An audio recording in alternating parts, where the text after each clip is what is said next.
What should you do if you get a letter from the California Franchise Tax Board? Let's talk about deadlines, risks, and how to respond. What's most important for you to know is one wrong move here can turn a simple notice into serious tax problem. If you just received a letter from the California Franchise Tax Board, don't ignore it, and also don't panic. But understand this. What you do in the next few days can determine whether your issue is resolved quickly or escalates into penalties, collections, audits, or worst case scenario, criminal tax exposure. The FTB is one of the most aggressive state tax agencies in the country. Every notice has a specific deadline, and missing this deadline can shut down your ability to resolve this dispute entirely. Before you respond or call the FTB yourself, here's what you need to know. Hi, I'm David W. Klasing. I'm a dual licensed tax attorney and CPA, and for nearly 30 years now, I've represented Californians and out-of-state taxpayers in California audits, notices, protests, appeals,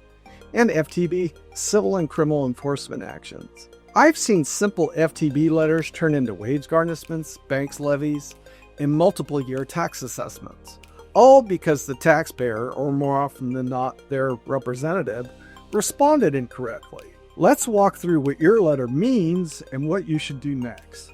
Listen, not all FTB letters mean the same thing. The FTB issues dozens of types of notices, including filing enforcement notices, where they request tax returns. They can be sending you filing compliance letters, balance due notices, notices of proposed assessments, MPAs, final notices before they intend to levy, tax balance due statements. They could be sending you information requests where they're trying to verify income, or they're asking for residency documentation, asset or withholding inquiries. They could be dealing with refund issues. They could be adjusting your refund or offsetting your refund. Each letter has a different purpose, a different deadline, and a different level of risk. The most dangerous mistakes I've seen taxpayers make is treating them all the same. If you've received a request for a tax return, this usually means the FTB believes you owe them one, even if you didn't think you have to file that year. They often base this decision on IRS data, employer payroll reports, 1099 or W-2 matching, residency indicators, business registrations. If you don't respond, the FTB will either open an audit or issue a demand. And eventually, they'll get around to filing a substitute return on your behalf, usually resulting in inflated tax and penalties due. Whatever you do, do not ignore these letters. If you've received a notice of proposed assessment, an MPA, this is one of the most serious FTB letters you can receive, period. An MPA is the FTB's formal determination that they believe you owe them tax, penalties, and interest. More importantly, you only have 60 days to protest against that letter if you believe it's wrong. If you miss this deadline, the MPA becomes final and enforceable, and your right to dispute the tax, penalties, and interest eventually disappears. Never let the 60-day protest window expire without doing something about it if you disagree. If you received a residency or income verification letter, California residency audits are aggressive and can lead to criminal tax exposure.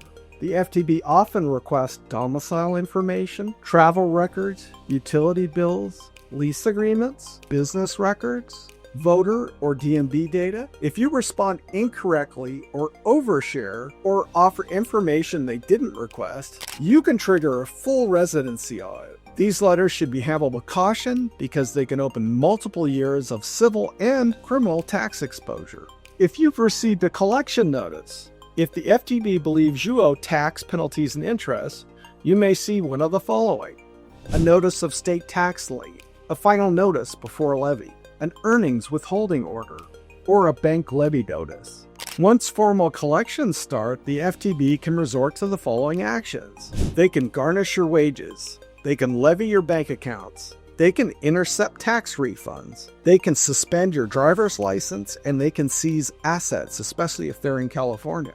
But many of these actions are preventable if you contact a dual licensed tax attorney and CPA such as myself quickly. Here's what not to do when you get an FTB letter. Okay, whatever you do, don't ignore the notice. Don't call the FTB yourself. Don't respond without fully understanding what the tax issue is about. Don't send them documents they didn't ask for. Don't automatically assume the FTB is correct. Don't assume you don't need to file a return. Don't miss the protest or appeal deadline. Don't let an accountant speak to the FTB on your behalf that doesn't know what they're doing. Anything you say to the FTB or your representative does, even casually, can be used to support their assessments later on. And accountants and other representatives simply do not have attorney-client privilege. Their notes, emails, and work papers can be subpoenaed. Here's what you should do instead. When you get an FTB letter, take these steps immediately. Read the letter carefully.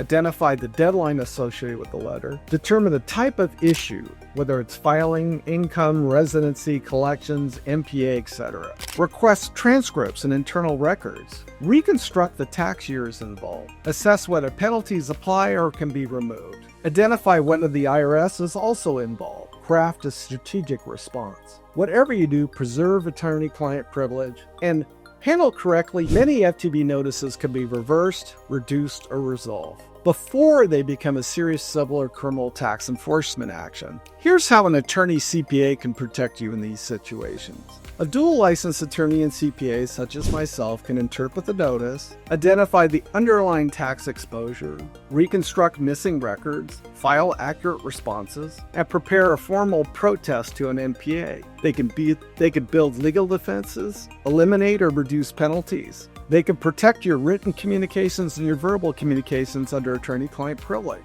They can coordinate with the IRS if there are federal issues that are also involved. They can stop or reverse collection actions. Whatever strategy employed, it needs to be tailored to the exact type of notice you received. It has to be handled quickly and correctly, and our firm can resolve FTB letters before they become full-blown audits or criminal tax investigations. If you receive a letter from the California Franchise Tax Board, don't guess, don't call them yourself, and don't wait until the deadline gets too close. Listen, California is aggressive, and missing even one step can lead to garnishments, levies, or an assessment that you can't unwind. Call the tax law offices of David W. Klasing at 800-681-1295 or visit Klasing-associates.com to schedule a confidential reduced rate initial consultation today. We'll explain your letter, we'll protect your rights, and we will help you resolve your California tax issue before it escalates civilly or results in criminal tax exposure.